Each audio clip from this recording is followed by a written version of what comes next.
Hi there, I'm Ronnie, and today we're going to talk about something that's kind of boring. Oh no, don't say that. Important. Yes, meetings. Yay!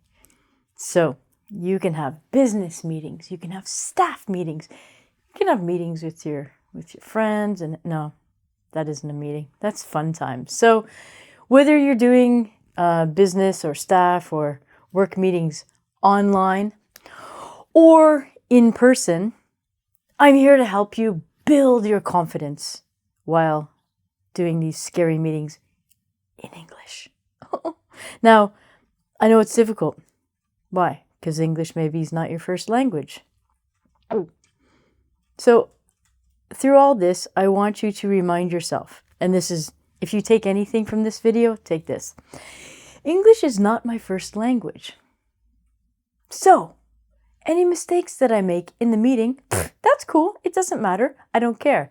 And if people at the meeting are kind of putting you down or dissing you because you don't speak as a natural English speaker, you can quite simply say to them, "Oh, excuse me, how many other languages do you speak other than English?" "None." "Okay. Well, just to let everyone know, again, English is not my first language, and I'm doing this bilingually, so let's go. Let's build this confidence up. In person, online, doesn't matter. You all have the same anxiety, maybe some more in person, some more online. I don't know. Everyone's different. And this idea came to me because I was in a store and I saw a person that worked in the store, and I said very clearly in English, native speaker to native speaker, "Excuse me, where's the pet section?" The staff member looked dumbfounded or drew a blank, was like, and it was seriously that long of a pause. And she said, "What?" And I thought, oh, okay, Ronnie, relax. This person, maybe they were, I don't know. Again, perfect English, short question, native speaker to native speaker, okay? "Excuse me, where is the pet section?" She's like, "Oh, it's over there." And I thought to myself, dude, the thing that I told you was a very well put together, grammatically sound sentence. I didn't mumble. "Remember the pet section?" I made eye contact. I was direct. I was friendly. I had a smile on my face, and she still couldn't respond. She didn't get it. And I thought, imagine if I wasn't a native speaker and I asked someone in a store, "Excuse me, where's the pet section?" And their response was, I would feel like I'm not communicating well. But guess what? It's not you. You probably speak English really, really well, okay? But you lack some confidence. So maybe you're at the meeting or you're online and you see the other people out there in human land, and maybe their facial expressions are like, or whatever people do during a meeting. Their body language is telling you like, well, hey, this is kind of shit. I don't know what's going on. Or they're not making eye contact with you as a presenter. So you're up there, you're doing your best. You got your nice shirt on. You've done your hair, taken a bath, taken a shower. And your audience are just kind of zombies not responding.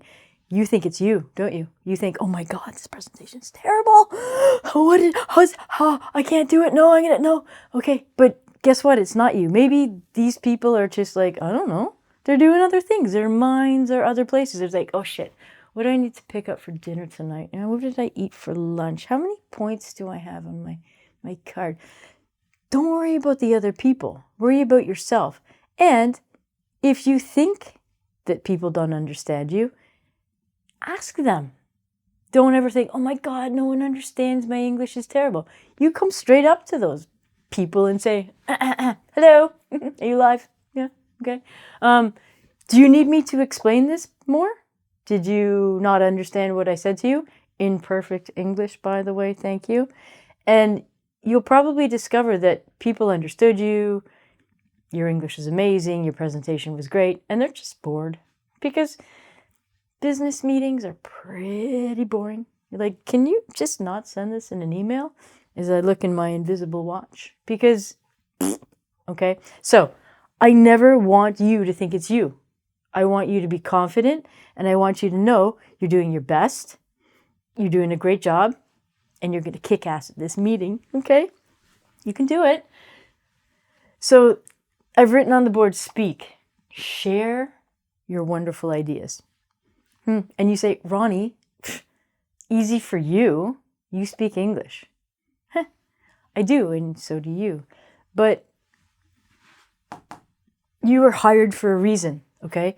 Your English is not native speaker level. Your English isn't high, advanced, intermediate. But share your ideas. You are important in this business, in this company. You were hired for a reason. They didn't hire you because you're not good at your job. They hired you because you're good at your job. You're good at giving ideas. You're in this position because you earned it. So go and rock that. Ask people questions. Again, if you think they don't understand you, you ask them. Say, hey, Larry. Yeah, okay. Eye contact, good. Did you understand everything? And Larry's like, oh yeah, great. Right as rain, Ronnie. Okay, perfect. Okay. So when you ask people questions, you get them involved. If you don't understand something, ask the presenter. The presenter. Say, excuse me, can you explain that? Because I didn't get it. The more you show the people around you that you are really good at your job, you understand, and you're participating, you're going to see that things are going to get better at your job. You're going to improve. You can do this. I have some personal questions to ask you, and these are important, okay? What's your blockage?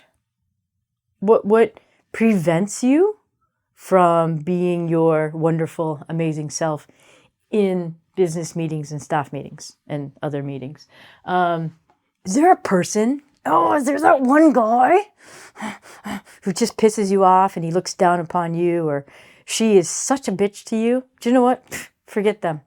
They're not anything to do with you.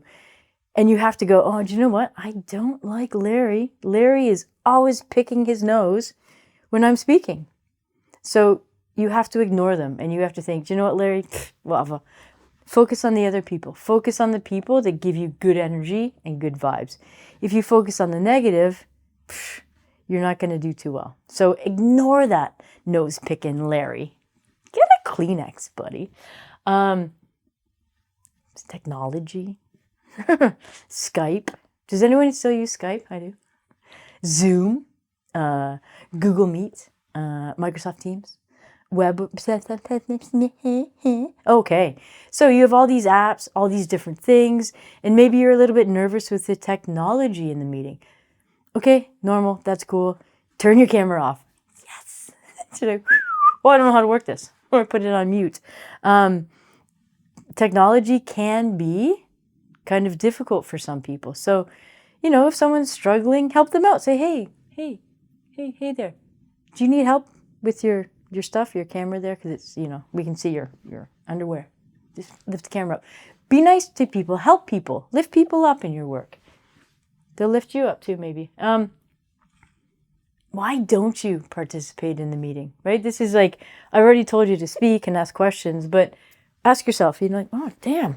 You know what? Ronnie's right. Why don't I speak in the meetings?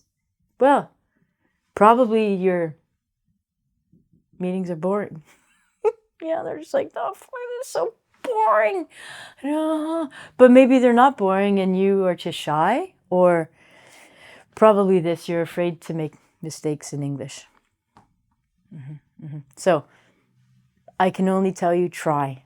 If you make a mistake, it's okay. Remember, your message in the meeting and your ideas are more important than what language you're using to convey the ideas.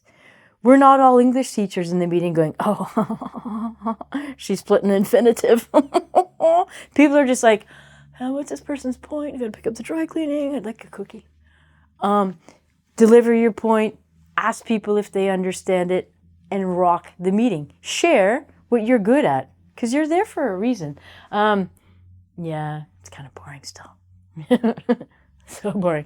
You want to practice. Perfect. Record yourself. Get out your phone, whatever you have. Get out your old cassette tapes and your camcorders and sit there, stand there, whatever. Sit, stand on your head and look at yourself. Watch yourself in the meeting. Look at your facial expressions.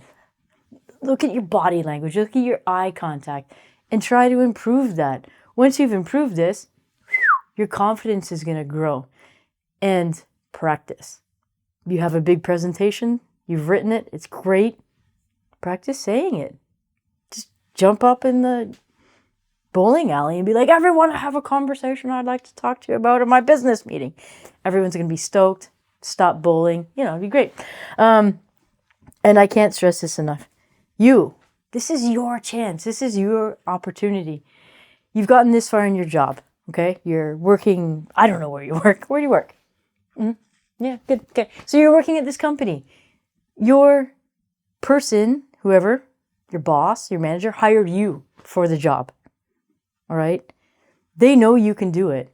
English is not your first language, but that is not going to be a barrier for you anymore. You're going to give your opinion. You're not going to stop trying. I'll say it again. English is not your first language. Don't give up. Just go. Make mistakes. Have fun.